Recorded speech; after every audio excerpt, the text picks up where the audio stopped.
نحمده ونصلي على رسوله الكريم اما بعد فاعوذ بالله من الشيطان الرجيم بسم الله الرحمن الرحيم رب اشرح لي صدري ويسر لي امري واحلل عقدة من لساني يفقهوا قولي۔ قرآن پاک میں ایک عورت کے لیے ایک لفظ ہے لباس، ایک ہے ثیاب، ایک ہے جلباب۔ یہ تو ہے لفظوں کا استعمال، لباس، ثیاب، جلباب، یہ 3 لفظ قرآن نے استعمال کیے۔ لباس کہتے ہیں اس کپڑے کو جو جسم ڈھانکتا ہے، لباس، ڈریس جس کو آپ کہتے ہیں، جیسے شرٹ ہے، پاجامہ ہے، جو جسم کے ساتھ لگا ہوتا ہے۔ ثیاب اور جلباب وہ کپڑا ہے جو لباس سے اوپر ہوگا۔ پھر لباس کے مختلف حصے بھی استعمال ہوئے، مثلاً خمار، پھر سرابیل ایک اور جگہ پر استعمال ہوتا ہے، سرابیل من قطران جہنمیوں کے لباس کے لیے استعمال ہوا ہے، شلوار کے معنی میں۔ اسی طرح قمیص، تو ایک ہے قمیص جو اوپر کا لباس ہے، پاجامہ یا شلوار جو ہے وہ اس کو مکمل کرتا ہے۔ عورتوں کے لیے ایک زائد ڈریس ہے مردوں سے، اور وہ ہے خمار جس کا سورۃ النور میں ذکر ہوا ہے، دوپٹہ، یہ سب کچھ لباس میں شامل ہو جاتا ہے۔ اس کے بعد ثیاب اور جلباب باہر جانے کے لیے استعمال ہوتا ہے۔ یہاں بوڑھی عورتوں کو کیا کہا کہ باہر جاتے ہوئے پھر وہ بڑی چادر جس کو ثیاب ان کا بولا گیا وہ اتار دیں، کیونکہ اگر ثیاب سے مراد لباس ہوتا تو پھر آپ خود سوچ سکتے ہیں کہ اس کا معنی کیا بنتا ہے۔ سورۃ الاحزاب میں آتا ہے یا ایھا النبی قل لازواجک وبناتک ونساء المؤمنین یدنین علیہن من جلابیبہن۔ تو اس سے کیا پتہ چلتا ہے کہ گھر کے اندر تو لباس ہوگا، گھر کے باہر جلباب ہوگا، ثیاب ہوگا۔ کچھ زینت ایسی ہے کہ جو گھر کے اندر چھپانی ہوگی، اس کو ستر بولتے ہیں، جو ایک عورت عورت کے سامنے یا ایک مرد مرد کے سامنے چھپاتا ہے، یا ایک عورت اپنے محرم رشتہ داروں کے سامنے چھپاتی ہے، یا کچھ نامحرم رشتہ داروں کے سامنے، اور ایک حجاب ہے جو غیر محرم لوگوں کے سامنے استعمال کیا جاتا ہے۔ یہ ہے خلاصہ اس حکم کا جو ایک عورت کو اپنے جسم کی حفاظت کے لیے قرآن پاک میں دیا گیا ہے۔ پہلی چیز کیا ہے یہ سمجھ لیجئے کہ لباس کس کا نام ہے، ثیاب کس کا نام ہے، حجاب کس کو کہتے ہیں، کیونکہ حجاب کا لفظ بھی آتا ہے، یعنی لفظ حجاب بھی استعمال ہوا ہے۔ حجاب کہتے ہیں پردے، آڑ، اوٹ کو۔ سورۃ الاحزاب میں آتا ہے ازواج مطہرات کو حکم دیا گیا وَإِذَا سَأَلْتُمُوهُنَّ مَتَاعًا فَاسْأَلُوهُنَّ مِن وَرَاءِ حِجَاب، جب تم ان سے کوئی چیز مانگو تو حجاب کے پیچھے سے مانگو۔ تو حجاب ضروری نہیں کہ جسم پر ہو، حجاب کا لفظ جسم کے لیے بھی استعمال ہو سکتا ہے، جسم کے اوپر کپڑے کے لیے، یا آڑ یا اوٹ کی بات ہے، مثلاً دروازے کے اوپر جو پردہ لٹکا ہوا ہے، یا کسی بھی ایسی جگہ پر کہ جو عورتوں کے بیٹھنے کی جگہ ہے جس کے پیچھے وہ چھپ کر بیٹھی ہوئی۔ حجابہ کا مطلب ہوتا ہے چھپنا۔ یا بنی آدم، اے آدم کی اولاد۔ بنی ویسے تو ابن سے ہے اور اس کی جمع بنین ہے، اور مضاف ہونے کی وجہ سے نون اڑ گیا ہے تو بنی آدمہ رہ گیا بنین آدمہ کی بجائے، لیکن مراد اس سے مرد اور عورتیں سبھی ہیں۔ جب بنی آدم کہا جاتا ہے یا جیسے بنی اسرائیل کہا جاتا ہے تو اس سے مراد بنی اسرائیل کے صرف مرد نہیں عورتیں بھی ہیں، تو یہاں بھی بنی آدم سے مراد مرد و عورت دونوں ہیں۔ اے آدم کے بچوں، اے آدم کی اولاد، اے انسانوں، قد انزلنا علیکم لباسا، یقیناً ہم نے تم پر لباس اتارا ہے۔ انزلنا ہم نے نازل کیا، علیکم تم پر، لباسن لباس، یعنی انسان کے اندر لباس پہننے کا جذبہ یا خیال ہم نے اس کے دل میں ڈالا۔ اسی لیے حضرت آدم علیہ السلام اور حضرت حوا کا جب شاہی لباس اترا، جنت کا لباس، تو کیا ہوا؟ فوراً ہی پتوں سے اپنے آپ کو ڈھانپنے لگے۔ تو یہ کیا تھا؟ وہی الہام یا وہی جبلت جس پر انسان پیدا ہوا ہے۔ قد انزلنا علیکم لباسا، ہم نے تم پر لباس اتارا ہے، یواری سوآتکم، جس کا مقصد کیا ہے؟ یواری، جو چھپاتا ہے، سوآتکم، تمہارے جسم کے قابل شرم حصوں کو، تمہاری شرم گاہوں کو۔ سوآت سوآتن سے ہے، لاش کے لیے بھی لفظ پیچھے استعمال ہوا ہے۔ سو اس کا مادہ ہے روٹ، جس کا مطلب ہی برا ہے، برائی۔ وریشا، اور زینت۔ ریش عربی میں پرندے کے پر کو کہتے ہیں، ریشتن فیدر کے لیے استعمال ہوتا ہے۔ پرندے عموماً اپنے پروں کی وجہ سے ہی پہچانے جاتے ہیں، اور یہ پر ان کے لیے پہچان کے علاوہ خوبصورتی کا ذریعہ بھی ہیں۔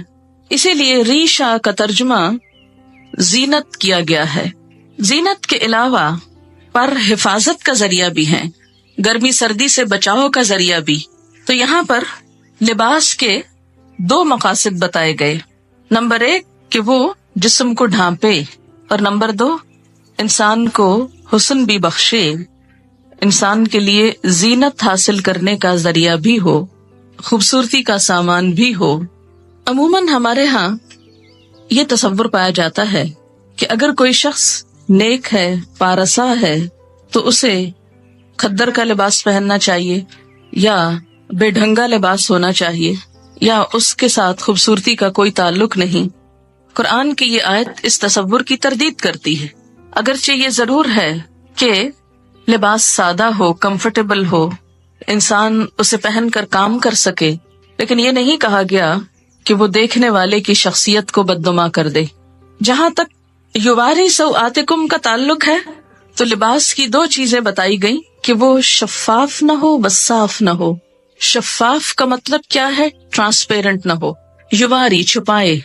اگر کوئی لباس جسم کو چھپاتا نہیں، یواری کی صفت پوری نہیں کرتا، تو وہ بھی اسلامی لباس نہیں۔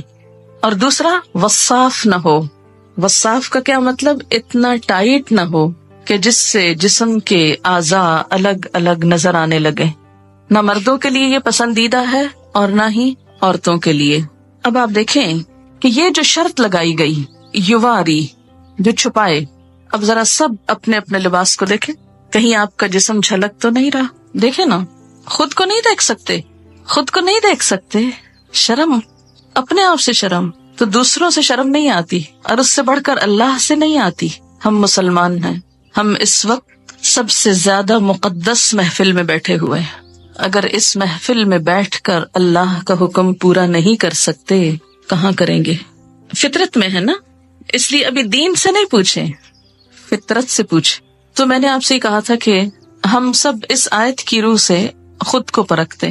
آپ نے کہا خود کو نہیں دیکھ سکتے، اب اس طرح کریں کہ ہر ایک اپنے سے دائیں طرف بیٹھے ہوئے شخص سے کہے کہ وہ اس کو دیکھے۔ ہر شخص پہلے اپنے دائیں طرف والے سے پوچھے، یعنی پیئرز میں ہو جائیں نا، 2 ہو جائیں، پھر اس کے بعد ہر 2 شخص ہو جائیں، اور پھر دونوں ایک دوسرے کا لباس دیکھیں ذرا، اور کیا دیکھ کر بتائیں گے کہ کیا آپ کا جسم اس سے جھلک رہا ہے یا نہیں۔ یہ دین، ابھی دین کی بات نہیں ہو رہی، یہ فطرت کی بات ہو رہی ہے نا۔ دیکھیں آپ کے جو ماں باپ تھے سب سے پہلے والے، آدم اور حوا، ان کو کسی نے سکھایا تھا؟ کسی نے نہیں بتایا، لیکن پیور تھے نا۔ تو باوجود اس کے کہ شیطان کے حملے کا شکار ہو چکے تھے، لیکن جو ہی شیطان نے ایک حملہ کیا دوسرا نہ کرنے دیا، اپنے آپ کو ڈھانپ لیا فوراً، دیر ہی نہیں لگائی، مشورہ بھی نہیں کیا کہ ڈھانکے گئے ایسے ہی پھرتے رہے، کون ہے تیسرا یہاں؟ وہ یہ کہہ سکتے تھے نا کوئی تیسرا تو ہے نہیں، اور وہ تو آپس میں شوہر اور بیوی تھے، ان کا کیا پردہ؟ کوئی وہی نہیں آئی تھی کہ جسم ڈھانپو، وہ تو کیا ہوا، آ کے شاہی لباس اتروائے گئے۔ پھر آپ دیکھیں کہ آپ میں سے کچھ لوگ سوچ رہے ہوں گے کہ تو ہم عورتوں میں بیٹھے ہیں، کیا فرق پڑتا ہے؟ لیکن کیا ہم یہ لباس صرف عورتوں میں پہنتے ہیں یا باہر بھی، جہاں آدمی ہوتے ہیں سڑک وغیرہ، گاڑی میں، وین میں، ڈرائیور، دوسرے تیسرے، ان کے سامنے بھی؟ اور پھر تیسری چیز یہ کہ اسلام کی روح سے نہ پوچھیے نہ بتائیے، صرف فطرت کے اعتبار سے پوچھیے کہ گھٹنوں سے اوپر کا حصہ جو ہے نا، یہ خاص طور پر قابل شرم ہے نا، جس کو ران بولتے ہیں، اوپر کا حصہ، ٹانگ کے اوپر کا حصہ جو ہے، آپ دیکھیں کہ کیا یہ عورتوں کو بھی دکھانا چاہیے؟ نہیں، عورتوں کو بھی نہیں دکھا سکتے، پنڈلیوں کی حد تک خیر ہے، لیکن گھٹنا میں نی، جو نیز ہے آپ کے، اس سے اوپر عورت بھی نہیں دیکھ سکتی۔ اسی طرح پیٹ، کمر، یہ حصے، تو آپ اپنی اپنی لباس کو چیک کریں کہ کیا آپ کے بیٹھنے کے انداز سے، کیونکہ میں جب یہاں سے پڑھا رہی ہوتی ہوں نا، بعض اوقات میری نظر پڑ جاتی ہے اور پڑھانا میرے لیے مشکل ہو جاتا ہے، لیکن میں نے اتنے دن اس لیے خاموشی اختیار کی کہ میرا حکم آپ کیوں مانے؟ میں آپ پہ داروغہ نہیں بنا کے بھیجی گئی، معلم تو ہو سکتی ہوں لیکن داروغہ نہیں، پولیس مین کا کردار نہیں۔ جو اللہ سے نہ ڈرے وہ مجھ سے کیا ڈرے گا؟ اگر مجھ سے ڈریں بھی تو آپ کو تو کوئی فائدہ ہی نہیں، کوئی ثواب ہی نہیں، ثواب تو اللہ سے ڈرنے کا ہوگا۔ کتنا کپڑا لگ جائے گا، یا کیا ایسا مٹیریل اویلیبل نہیں؟ اگر نہیں تو اویلیبل کر لینا چاہیے، یا اس کے اوپر کچھ اور پہن لینا چاہیے جس سے وہ ڈھک جائے۔ کیونکہ بخاری اور مسلم کی حدیث ہے صنفان من اہل النار لم ارہما، آگ میں جانے والوں کے دو گروہ جنہیں میں نے نہیں دیکھا. ایک گروہ ان میں سے مردوں کے بارے میں ہے، ظالم حکمرانوں کے بارے میں ہے، اور دوسرا عورتوں کے بارے میں ہے. حدیث کے الفاظ ہیں، یہ میرے الفاظ نہیں کہ مت سوچیں کہ آپ یہ کیسی باتیں کر رہی ہیں اور ہم کو یہ ڈرا رہی ہیں اور یہ کہہ رہی ہوں. میں تو کوئی حیثیت نہیں رکھتی کہ آپ کو کچھ بھی کہوں. نبی صلی اللہ علیہ وسلم کے الفاظ ہیں، اور جو آپ پر ایمان لاتا ہے آپ کی بات کو بھی اسے ماننا چاہیے، ورنہ تو ماننے کا کوئی مقصد نہیں. اور اگر ہم چاہتے ہیں کہ قیامت کے دن آپ ہماری شفاعت کرائیں، آپ ہمیں حوض کوثر سے پانی پلائیں، حشر کے میدان میں جہاں اتنی گرمی ہوگی کہ ہر شخص، حدیث میں آتا ہے ہر شخص عطش پیاس کی رٹ لگائے ہوئے ہوگا، کہ ہر شخص پسینے میں ڈوبا ہوا ہوگا، جس کی تھوڑی سی جھلک آپ کو ہلکی سی، اس سے 70 گنا 70 ڈگری ٹیمپریچر زیادہ کہہ لیں. سورج قریب ہوگا، کوئی چھت سایہ بھی نہ ہوگا سوائے رحمان کے عرش کے سائے کے، کہ جس کے نیچے مخصوص لوگ جا سکیں گے، ہر ایک نہیں پہنچ سکے گا وہاں. آپ صلی اللہ علیہ وسلم اپنی امت کو حوض کوثر سے پانی پلائیں گے، اور جس کو ایک دفعہ پلائیں گے دوسری دفعہ اس کو پیاس نہ لگے گی. ہم اپنے اس لباس میں آپ کے سامنے جا سکتے ہیں؟ مثلاً سوچئے کہ جیسے تصور میں لائیے کہ نیچے آپ صلی اللہ علیہ وسلم تشریف رکھتے ہیں اور آپ لفٹ سے اترے ہیں، سیڑھیوں سے اترے اور آگے آپ کی ملاقات ہو جاتی ہے ان سے، فیس کر سکتے ہیں ان کو، تو وہاں ان سے حوض کوثر سے پانی لے کے کیسے پئیں گے اگر ایسے عمل ہوئے؟ آپ نے فرمایا نساء کاسیات عاریات، نساء عورتیں، کاسیات لباس پہنے ہوئے، کاسیہ کسوہ سے ہے، کاسیات عاریات، عاریہ عورت سے، عاریہ ننگی عریانی سے، ایسی عورتیں جو لباس پہن کر بھی ننگی ہوں گی، obviously یعنی جسم اس میں سے جھلک رہا ہوگا. نساء کاسیات عاریات رؤوسہن کاسمنۃ البخت، ان کے سر اونٹ کی کوہان کی طرح اونچے اٹھے ہوئے ہوں گے. ہیئر سٹائل کی طرف اشارہ ہے کہ ان کے سر اونچے اٹھے ہوئے ہوں گے. کس طرح؟ جیسے اونٹ کی کوہان اٹھی ہوئی ہوتی، کوہان اس کی ہم کو کہتے ہیں نا وہ ابھرا ہوا حصہ ہے. فرمایا لا يدخلن الجنۃ، یہ جنت میں داخل نہ ہو سکیں گی، ولا یجدن ریحھا، اور اس کی خوشبو بھی نہ پا سکیں گی، حالانکہ اس کی خوشبو دور دور تک پھیل رہی ہوگی. تو قرآن کا یہ حکم ہمیں کیا بتاتا ہے کہ ہم ایسا لباس پہنیں جس سے ہمارے سطر ڈھک جائیں. اسی لیے ہمیں جو دعا سکھائی گئی لباس پہن کر وہ کیا ہے؟ الحمدللہ الذی کسانی، اللہ کا شکر جس نے مجھے لباس پہنایا، ما اواری بہی عورتی، جس سے میں اپنے عریانی کو چھپا سکتا ہوں. تو اس دعا میں بھی یہی لفظ ہے، واتجمل بہی فی حیاتی، اور میں اپنی زندگی میں اس سے خوبصورتی حاصل کرتا ہوں. تو لباس کا دوسرا مقصد کیا ہے؟ وریشا، خوبصورت لباس ہو. خوبصورتی پسندیدہ ہے، لباس میں ڈیزائننگ میں حرج نہیں. ایک آدمی نے پوچھا یا رسول اللہ صلی اللہ علیہ وسلم، ایک آدمی کو یہ پسند ہے کہ اس کا لباس خوبصورت ہو، تو کیا یہ تکبر ہے؟ آپ نے فرمایا ان اللہ جمیل، بے شک اللہ خوبصورت ہے، یحب الجمال، خوبصورتی کو پسند کرتا ہے. اللہ تعالیٰ خود خوبصورت ہے، خوبصورتی کو پسند کرتا ہے. تکبر تو حق کو نہ ماننے اور دوسروں کو حقیر سمجھنے کا نام ہے. تکبر کیا ہے؟ حق کو نہ ماننا، بات سمجھ بھی آ جائے قبول نہ کرنا.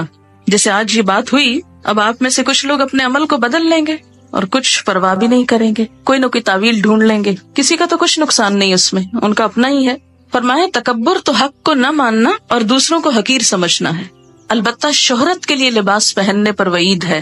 شہرت کا لباس، دکھاوے کا، دوسروں کو مروب کرنے کا. حدیث پاک میں ہے من لبس ثوب شہرت فی الدنیا البسہ اللہ ثوب مذلت یوم القیامہ، جو شخص دنیا میں شہرت کا لباس پہنے گا اللہ قیامت کے دن اسے ذلت کا لباس پہنائے گا. مشکات کی روایت ہے. لباس قیمتی بھی ہو سکتا ہے لیکن اپنی حیثیت کے مطابق، اسراف نہ ہو. یہ نہیں کہ کھانے کو ہے نہیں اور ساری آمدنی لباس پر لگ رہی ہے، پوری کی پوری تنخواہ خواتین کی صرف لباس کی خریداری میں چلی جائے تو یہ اسراف ہوگا. مثلاً آپ صلی اللہ علیہ وسلم نے ایک مرتبہ ایک چادر پہنی جس کی قیمت 1000 روپے کے برابر تھی. اب 1000 روپے کی ویلیو بھی بدلتی رہتی ہے. اسی طرح امام ابو حنیفہ رحمۃ اللہ علیہ کی ایک چادر تھی جس کی قیمت 400 اشرفیاں تھی. 400 اشرفیاں، اشرفی کس کا سکہ ہوتی؟ سونے کا. تو اس سے آپ اندازہ لگائیں کہ کتنی مہنگی ہوگی. خاص موقعوں پہ پہنتے تھے. اس کا یہ مطلب نہیں کہ ہم لاکھوں کا دلہن کا جوڑا بنا کے بیٹھ جائیں کہ امام ابو حنیفہ کی چادر ایسی تھی. وہ جوڑا اور اس میں بہت فرق ہے. مسند علم پر قیمتی لباس پہن کر بیٹھنا وہ اور چیز ہے، لیکن ایک دکھاوے کے لیے، ایک ریاکاری کے لیے، دوسروں پہ روب جمانے کے لیے اتنا پیسہ خرچ کرنا بالکل مختلف چیز ہے. امام مالک کے حالات زندگی میں آپ نے پڑھا ہوگا کہ وہ جب حدیث کے درس کے لیے آتے تھے تو روزانہ نیا جوڑا پہنتے تھے اور ایک دفعہ پہننے کے بعد اس کو صدقہ کر دیتے تھے. یعنی جو لباس ایک دفعہ پہنتے تھے وہ دوبارہ نہیں پہنتے تھے. نہایت خوبصورت، صاف ستھرا، عمدہ لباس ہوتا.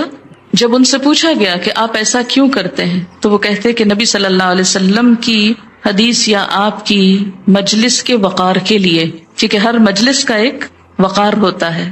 اتنے بڑے انسان کے نام پر قائم کی ہوئی مجلس میں سب سے بہترین لباس پہنتا ہوں، اور جب مجلس ختم ہوتی لباس اتارتے اور صدقہ کر دیتے، اپنے شاگردوں کو دے دیتے. ان کے ہاں ایسا ہوتا تھا کہ مختلف لوگ مسلسل آتے، کچھ عرصہ رہتے، ان سے سیکھتے، پھر آگے چلے جاتے.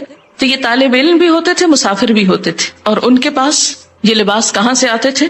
ان کے مختلف شاگردوں کی طرف سے جو چلے جاتے. وہ پھر بعد میں ہدایہ بھیجتے اور وہ ان کو ان کی خوشی کی خاطر استعمال کرتے اور ساتھ ہی صدقہ کر دیتے. ہمارے ہاں تو تصور ہے نا کہ صدقہ صرف اس چیز کا ہو سکتا ہے جو گھسی پٹی بیکار فضول ہو جائے، جس کا اب آئندہ کوئی استعمال ہے ہی نہیں، اس کو صدقہ کر دو. لیکن کوئی چیز جو استعمال کے تھوڑے سے بھی قابل ہو اسے رکھے رکھو، چاہے استعمال کا موقع ملے یا نہ ملے. تو اصل چیز جس سے بچنا چاہیے وہ دو ہیں، ایک تو ریاکاری، اسراف، اور دوسرے بے حیائی کا لباس.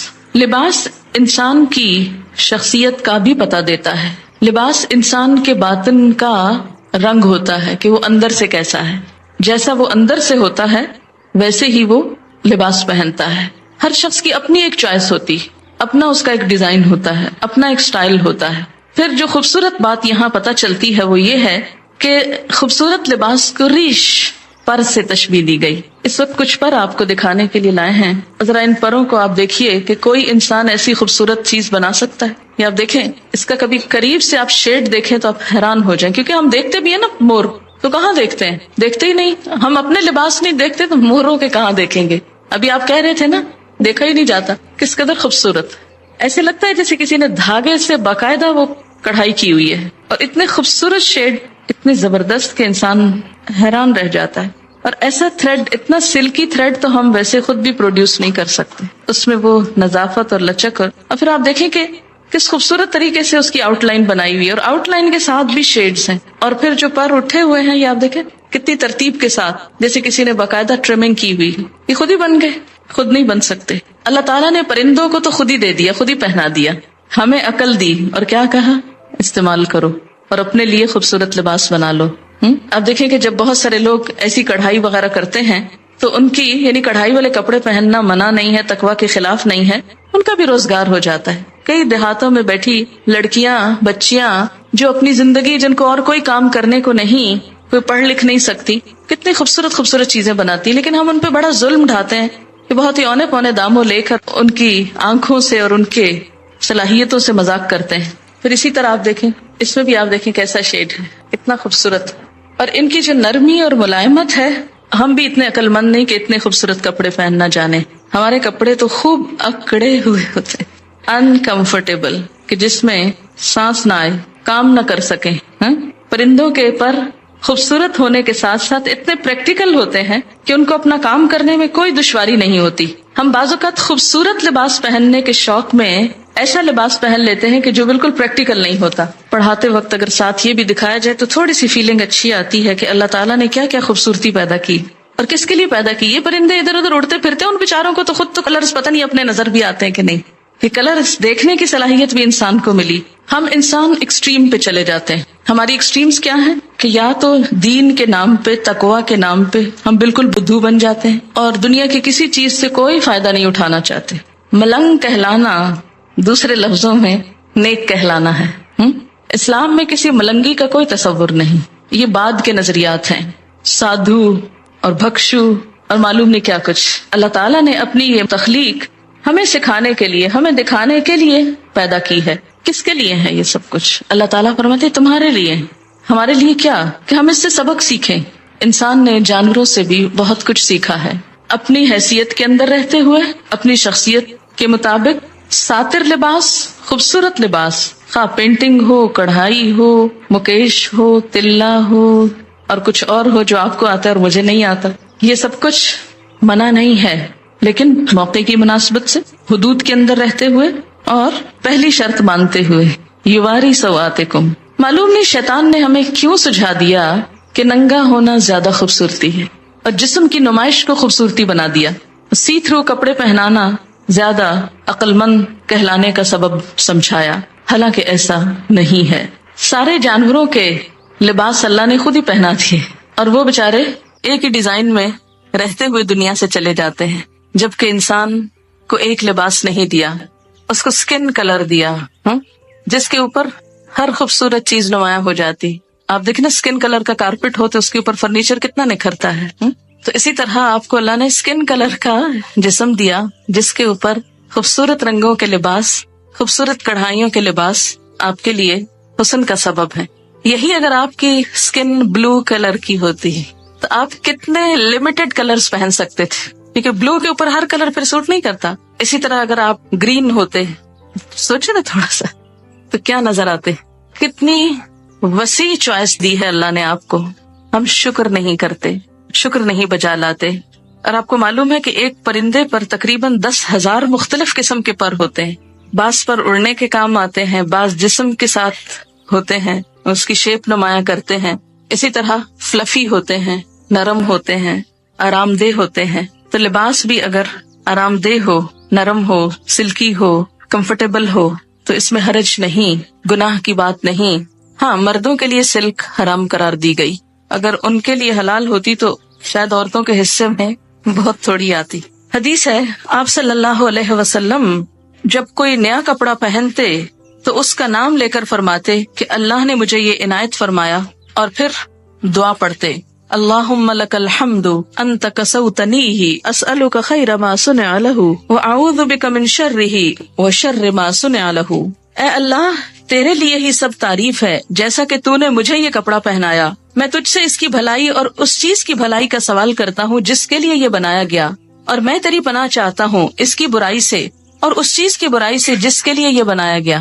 ایک اور دعا ہے، اللہم انی اسألک من خیرہ وخیر ما ہوا لہ واعوذ بک من شرہ وشر ما ہوا لہ۔ ترجمہ ہے، اے اللہ، میں آپ سے اس کپڑے کی بھلائی کا اور یہ جس مقصد کے لیے ہے اس کی بھلائی کا سوال کرتا ہوں، جس مقصد کے لیے یہ کپڑا پہنا ہے اس کی بھی بھلائی کا سوال۔ کتنا خوبصورت ذہن موڑتا ہے نا اسلام اچھی طرف۔ کپڑا پہنو، کسی خاص اوکیزن کا کپڑا پہن رہے ہو، اور ہو سکتا ہے آپ کپڑے تو خوب پہن جائیں اور وہ سارا اوکیزن برباد ہو جائے، تو اس اوکیزن کے لیے بھی دعا مانگی جا رہی ہے ساتھ ہی۔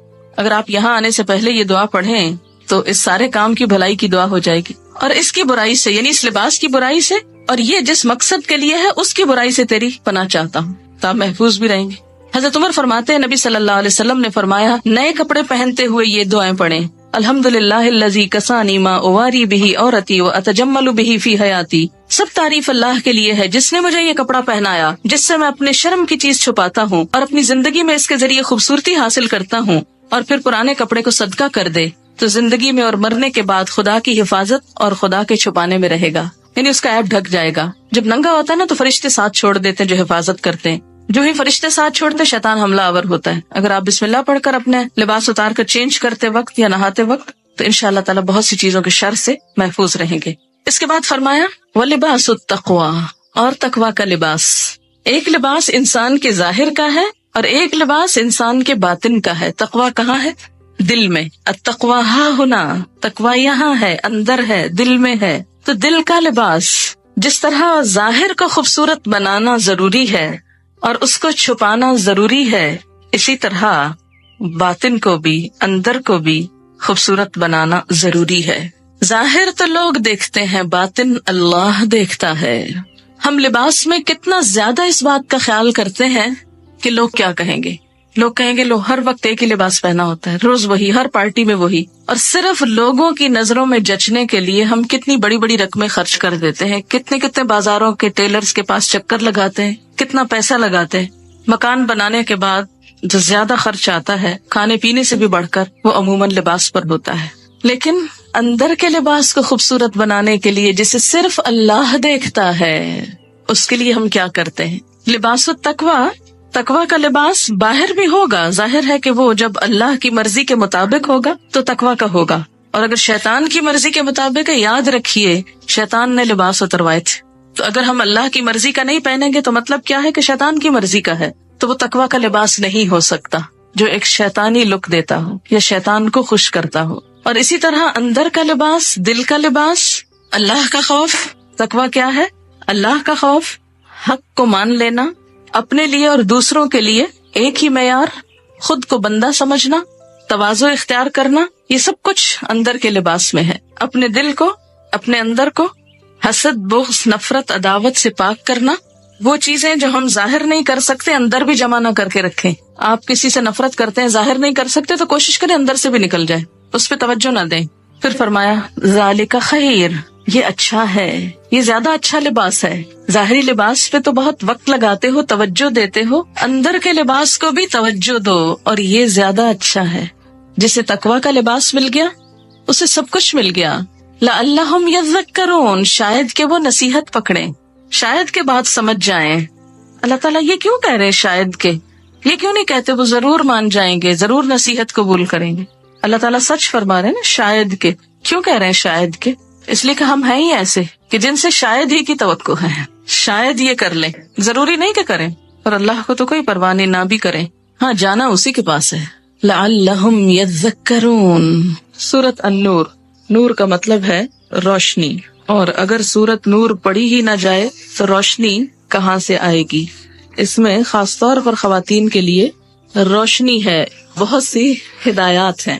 سب سے پہلی آیت ہے سورۃن، ایک سورت ہے، انزلناہا، جسے ہم نے نازل کیا ہے، وفرضناہا، اور اس کو ہم نے فرض کیا ہے، یعنی لازم قرار دیا ہے۔ اس کے احکامات جو ہیں ان سے فرار نہیں، ہاں، وَأَنزَلْنَا فِيهَا آيَاتٍ بَيِّنَاتٍ، اور اس میں ہم نے بڑی واضح آیات اتاری ہیں کہ کوئی کل یہ نہ کہے، بہانہ نہ کرے ہمیں تو سمجھ نہیں آئی تھی کہ اللہ تعالیٰ چاہتے کیا تھے، نہیں، بڑی واضح باتیں ہیں۔ کس لیے ہے؟ لَعَلَّكُمْ تَذَكَّرُونَ، تاکہ تم سبق لو، تاکہ تم نصیحت پکڑو۔